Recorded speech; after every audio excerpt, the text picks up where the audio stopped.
અને ગાડી આપણે એવી જગ્યાએ મૂકવી કોઈ નડે નહીં. બ્રાહ્મણોએ તો હવે એકબીજાને નડવાનું બંધ કર્યું તો ગાડી આપણે અલગ મૂકવી એવી કે નડીએ.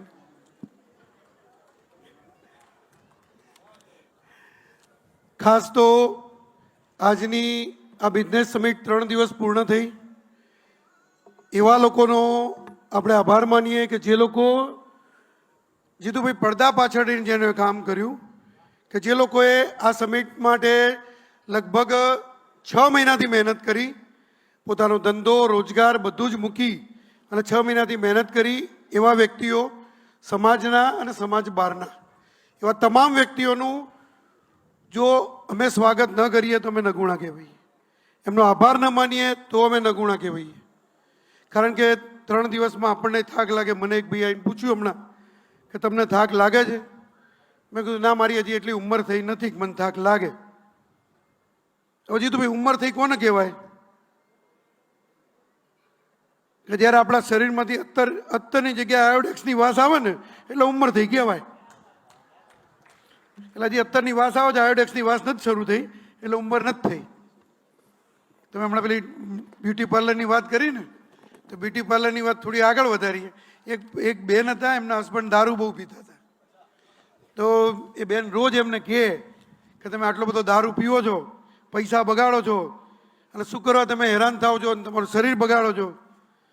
પછી પેલો ભાઈ ખીજાયો તો એક દાડો કે તું રોજ બ્યુટી પાર્લર જાય છે અને તું રૂપિયા બગાડે છે તો તું શું કરવા જાય છે? બેન હોશિયાર. બેન કે હું છે ને તે એટલા માટે તૈયાર થવા જઉં છું કે હું રૂપાળી છું લાગુ તમને, અને સરસ તૈયાર થઈને આવું એટલે તમને રોજ રૂપાળી લાગુ ને એટલા માટે હું રૂપિયા બગાડું છું ને એટલા માટે હું બ્યુટી પાર્લરમાં જઈને આવું છું. પેલો કે હું એટલા માટે જ પીવું છું કે તું મને રોજ રૂપાળી લાગે.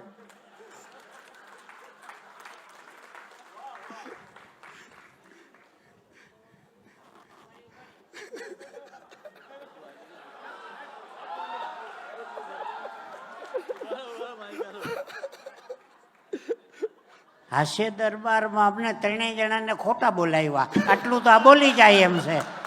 ભાઈ ભાઈ વાહ યજ્ઞેશભાઈ.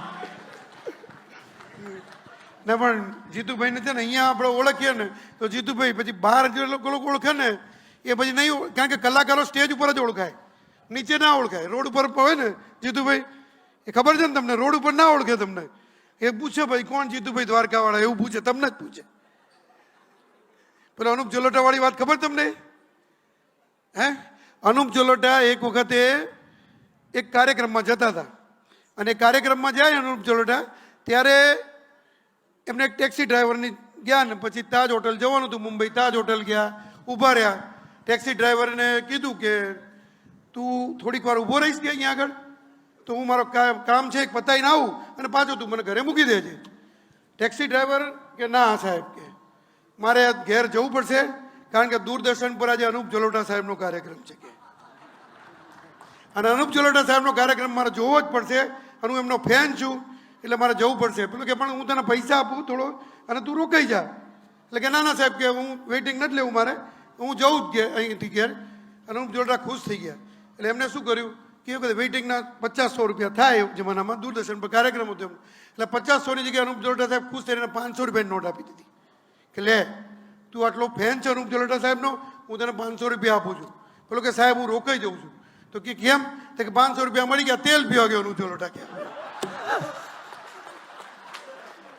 યજ્ઞેશ દવે જે છે જે કીધું કે અમને કેમ બોલાય, પણ યજ્ઞેશ દવેજી જીતુભાઈ એક એવા વ્યક્તિત્વ છે, અમારા આપણા સમાજના વ્યક્તિત્વ છે કે જે એમને અમે જ્યારથી હું મળ્યો છું વર્ષોથી ત્યારથી એમની ઈચ્છા એ જ કે આપણા જે બ્રહ્મ સમાજના જેટલા પણ લોકો છે આપણા ગુજરાતના અને હવે આખા દેશમાં આ એવું ઈચ્છે છે કે બધાના ચહેરા હસતા રહે, બધા ખુશ રહે અને બધા જ સમૃદ્ધ રહે, એ જ એમની ભાવના છે. હું સત્ય છું ક્યાં સુધી આપણી તાળીઓ બતાવશે. Thank you.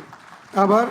હું સંસ્થાના પ્રમુખ શ્રી ભરતભાઈ રાવલને વિનંતી કરીશ કે હું સ્ટેજ ઉપર આવે. બંને મહામંત્રીશ્રીઓ આદરણીય અશ્વિનભાઈ, આદરણીય ગિરીશભાઈ અને સમાજના અમારા ખજાનચી અને અમારા માર્ગદર્શક રાજુભાઈ ઠાકર એમને પણ વિનંતી કરીશ કે તેઓ સ્ટેજ ઉપર આવે.